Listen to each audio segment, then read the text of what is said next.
So hello guys, তো আজকে আমরা চলে যাচ্ছিলাম ফুলিয়া।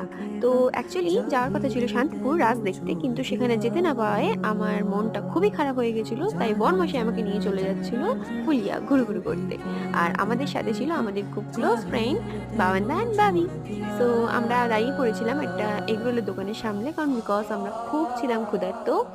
আর ততক্ষণ এগরোল অর্ডার করে তৈরি হতে হতে আমরা মেরে নিচ্ছিলাম খুব জোরসে আড্ডা।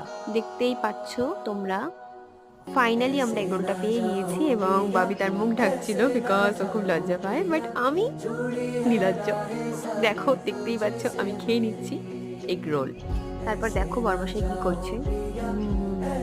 তারপর আমি একটু নিজের মুখটা ভালো মতো দেখিয়ে নিলাম। অ্যাকচুয়ালি আমি খুব শীত কাতুরে, দেখতেই পাচ্ছ আমরা সব একদম শীতে জুবড়ি হয়ে গিয়েছি। তারপর ফাইনালি আমরা বাড়ির দিকে রওনা হলাম। তো tata, bye bye bye bye bye, আজকে এই পর্যন্তই শেষ। আবার দেখা হচ্ছে নেক্সট ব্লগে।